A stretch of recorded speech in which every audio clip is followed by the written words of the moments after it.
I went to a lunch yesterday with some big city fund managers, big bash, a lot of their big investors, and, one of their top, and these are really seriously big people, managing billions. And one of their top guys was just really, really bullish about Brexit Britain. Now, we can be bullish about Brexit Britain, and we can see great things happening in the economy, but there is, of course, also this danger that it overheats and leads to inflation, which, of course, from an investment side, is what we're going to think about very, very carefully.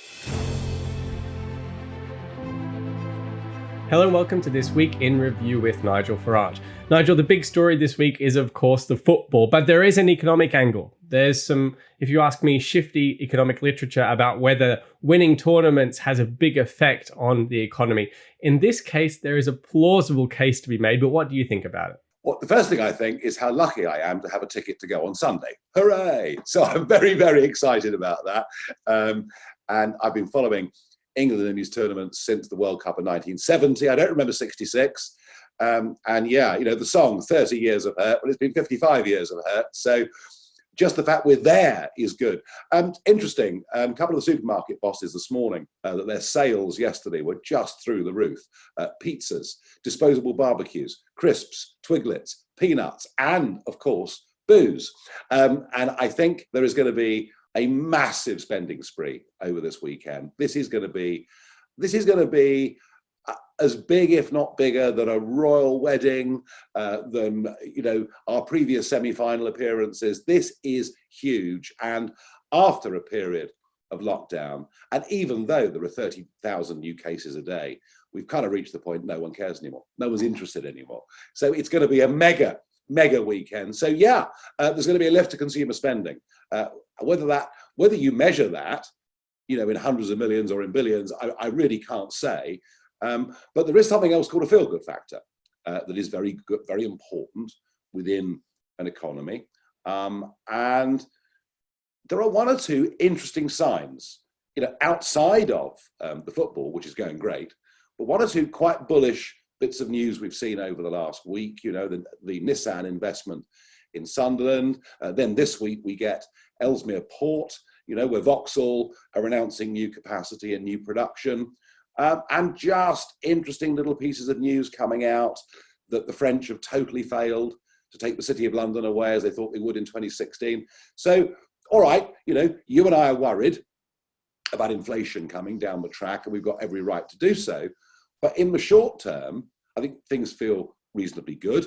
And I think in relative terms, where the UK is compared to Germany and France and Italy, in relative terms, we're actually now in a very good position. It's funny, just going out about my daily business. I went to a lunch yesterday with some big city fund managers, big bash, a lot of their big investors, and, one of their top, and these are really seriously big people, managing billions. And one of their top guys was just really, really bullish about Brexit Britain. Now, we can be bullish about Brexit Britain, and we can see great things happening in the economy, but there is, of course, also this danger that it overheats and leads to inflation, which, of course, from an investment side, is what we're going to think about very, very carefully over the next few months.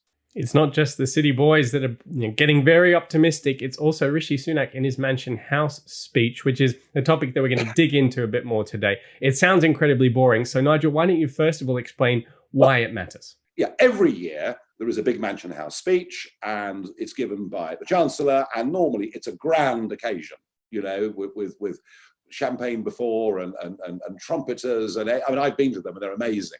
Obviously not quite the case with COVID, but I thought what Sunak said was really interesting. We've been through a 5-year debate that the European Union won't give our financial markets equivalence. Which means they don't recognise our financial markets as being as good as theirs. They'll give equivalence all over the world to everybody else, but not to us. And the EU have always hated the City of London.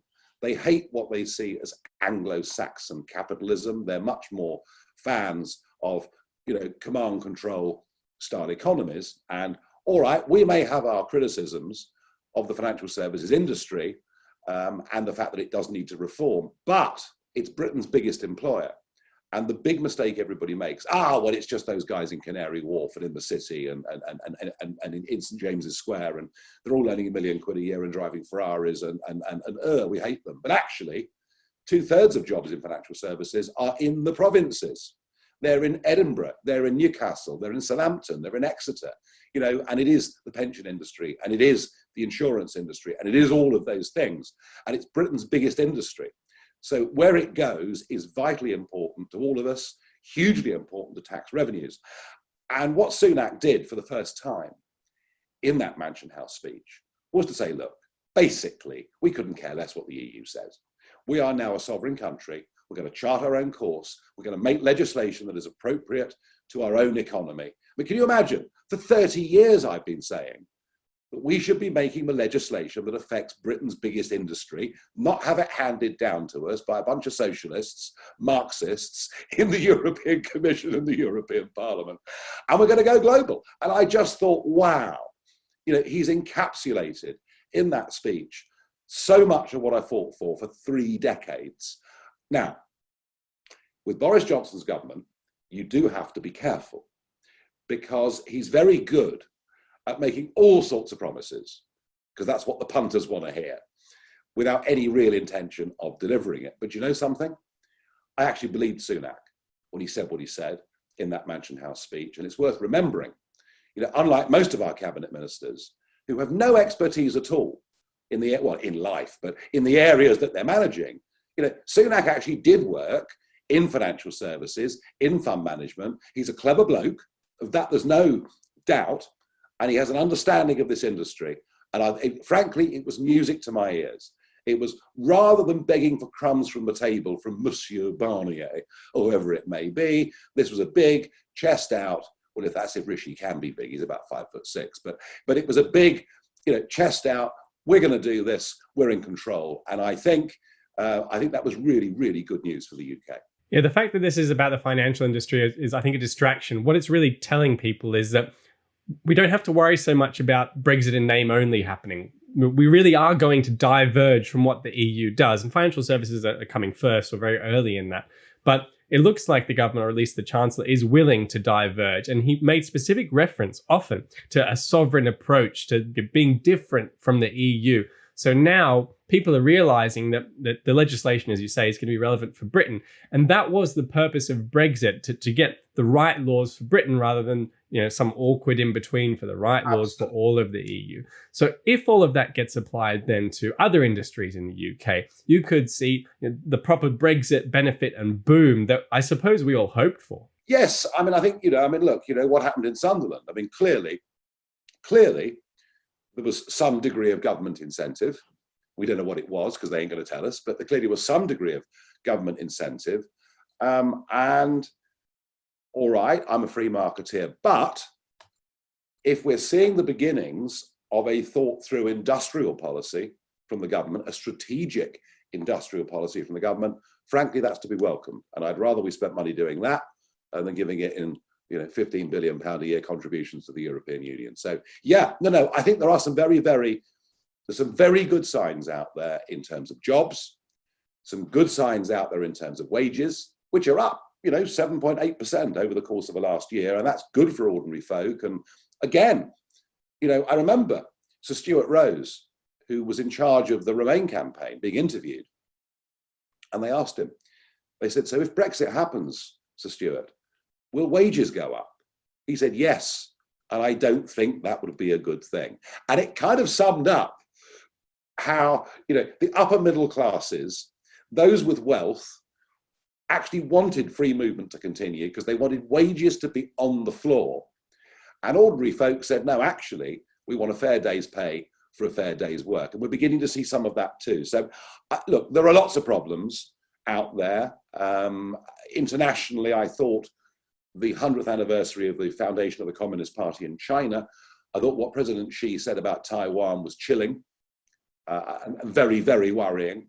And I'm not suggesting that they'll invade tomorrow, but, at some point, we're going to face a military situation out there. Internally, we've got the ongoing cultural war, where we seem to have a percentage of people who hate the country, hate its history, and are obsessed with transgender issues and things like this. So we have those problems to deal with. We've got the inflationary problem to deal with. And of course, the bigger the boom, in a way, the bigger the inflation will be. And we have to understand that. But as I say, in relative terms, we are doing so much better outside the European Union than we would be inside the European Union. And the great news is the argument about us rejoining is now dead. Just as I was called a fruitcake and a loony for thinking we should leave, those that now want to join are fully paid up members of the Fruitcake Club. So it isn't going to happen. So there's now an acceptance that we're going to do things our way. There was no kickback. This is the interesting thing. There was almost no kickback against what Sunak said. Yes, the Radio 4 Today programme, somewhat lamented it, but not in a serious, hard-hitting, attacking way. So we're in a new place. We're going in a different direction. It's what I've always fought for, and I think we're seeing some benefits already. So look, what with that and the football, maybe even the rain will stop, and I think there are reasons for now to be quite cheery. Let's finish on an investment angle here. One of the things that Sunak mentioned in the speech was the idea of making it easier for stocks to list in London. And obviously the fintech sector is going to be a big part of that. I think he was targeting that, to be honest. And we've had Transferwise, or they've listed under the name Wise, list. And You told me something that I didn't know about this company, and Brexit angle. Yeah. So Transferwise, Wise as it's known, has launched. The app has launched. It's now been sold publicly for 8.8 billion sterling. Netting the two founders over $1 billion each. And the two founders are two young lads from Estonia. Estonia, which I think I'm right in saying, is the most high-tech online population in the world. There's only 1 million of them. I gave a speech there a couple of years ago. I said, it's funny, isn't it? I've got more Twitter followers than you've got people. But so it's a very small little country, perched perilously next door to Putin's Russia. But they really have embraced modern technology in every way, remarkably. There's no country anywhere near it that I can see. So these two young entrepreneurs in their 20s set this thing up. But they said in 2016, if Brexit happens, we're leaving London. They've been Ramonas all the way through, but now they've gone very quiet on that and decided to list, not in Amsterdam, but to list on the London Stock Exchange. And it really reinforces, Nick, what I just said. All the anti-arguments about Brexit are gone. These guys have proved it this week. Clearly, what they've set up is very good and very efficient, and good for them. But once again, it's a real vote of confidence in the United Kingdom. And I would even argue that the bid for Morrison's, and okay, there are concerns, would it be asset stripped, etc. But I would even argue that the bid for Morrison's, coming with US money, is another great vote of confidence in the United Kingdom. So I'm being very bullish today, and I think I'm right to feel bullish today. The trouble is that inflation could be rather like the hangover millions of people have on Monday morning after we've won the European Championships.